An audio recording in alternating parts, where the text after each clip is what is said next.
Teman-teman, hari ini kita mau belajar tentang ular tanah yang berbisa tinggi. Namanya Malayan Pit Viper atau dalam bahasa Latinnya Caloslasmar hodostoma. Ular ini sering juga disebut ular gibot. Mereka hidup penuh di atas tanah, tidak pernah kelihatan ular ini memanjat pohon. Mereka menyukai habitat yang datar dan kering. Sering ditemukan bersembunyi di daerah rumput tinggi, daerah berbatu dengan dedaunan mati, di bawah kayu, atau di bawah pepohonan bambu. Panjang rata-rata ular ini hanya 1 meter. Di dalam ekosistem, ular ini menjaga keseimbangan populasi tikus, kadal, dan kodok.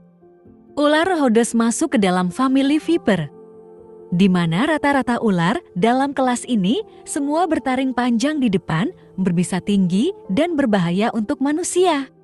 Ular ini dapat menggigit dengan sangat cepat. Gigitan ular ini secara umum mengakibatkan pembusukan pada daerah yang terkena gigitan. Besar kemungkinan akan harus diamputasi kalau terkena pada kaki, tangan, dan jari. Rata-rata gigitan akan menyebabkan kematian jika tidak segera ke rumah sakit. Ular ini aktif pada malam hari. Mereka merupakan ular pemalas yang tidak akan bergerak atau kabur saat ada orang yang mendekatinya.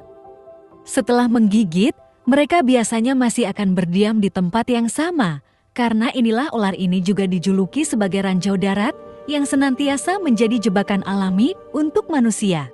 Ular ini memiliki sepasang taring yang sangat panjang. Mereka juga tepat sasaran saat melakukan serangan.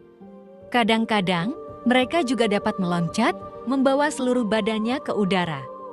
Mereka juga dapat menggigit ke arah belakang kepala mereka dengan sangat cepat. Ular Rhodos memiliki temperamen yang sangat buruk, sehingga jika menemui ular ini di alam, sebaiknya menjaga jarak yang aman dan memberitahu warga sekitar mengenai keberadaannya. Yang menjadi informasi menarik tentang ular ini adalah penyebaran ular ini. Ular Rhodos kalau di luar negeri berada di Vietnam, Thailand, dan Malaysia. Sedangkan di Indonesia penyebaran ular ini harusnya hanya berada di wilayah Jawa saja, tepatnya di Jawa Barat.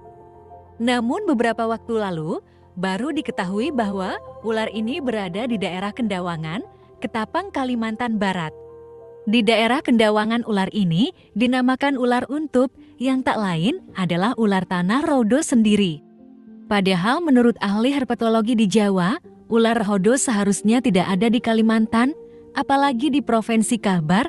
Ini sebuah fenomena yang harus dipelajari dan diteliti lagi sepertinya.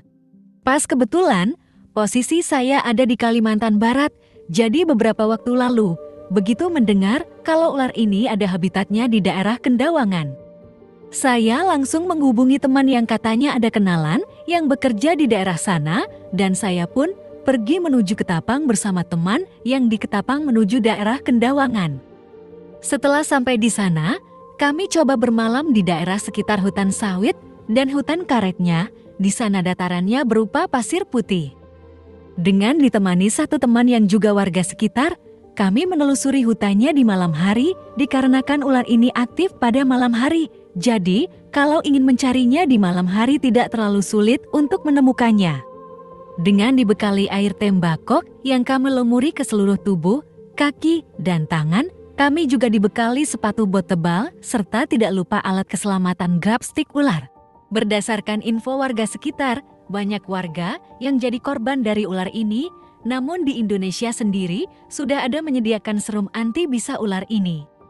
Khusus di Indonesia, perusahaan PT Bio Farma ada memproduksi antivenom atau bisa ular, namanya serum Biosafe. Jadi serum ini adalah anti bisa untuk menetralisir ular-ular sebagai berikut. Pertama, menetralisir bisa dari ular tanah atau Rhodos. Kedua, ular melang Bungarus fasciatus. Ketiga, ular kobra Jawa Najas putatrix. Jadi untuk korban yang tergigit, kalau cepat ke rumah sakit terdekat atau puskesmas yang sudah dibekali serum anti bisa ini mungkin akan terselamatkan dan tidak terlalu fatal. Untuk harga serum anti, bisa ini kisaran 600-an ribu sampai 1 jutaan rupiah.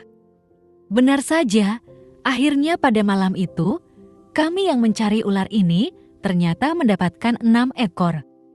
Dan pada gambar-gambar yang saya kasih tanda asli domisili Ketapang, inilah ular-ular yang kami temukan di sana. Ular-ular yang kami temukan ini warnanya agak kemerahan, sedikit coklat. Ternyata benar saja, kami berhasil menemukan habitat ular ini. Di malam itu memang was-was juga karena di malam hari ular-ular ini lumayan aktif.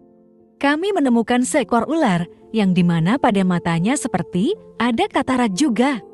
Seperti terlihat pada gambar.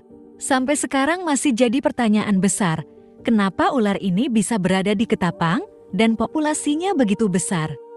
Dan kami pun melihat secara langsung habitat ular ini. Pada gambar ini, kami menemukan seekor yang warna merah juga. Kenapa daerah yang seharusnya tidak ada ular ini, tapi bisa ada? Dan menetap menjadi populasi yang banyak, apakah awalnya ular ini dibawa manusia atau bagaimana? Masih tanda tanya besar. Bagaimana menurut teman-teman?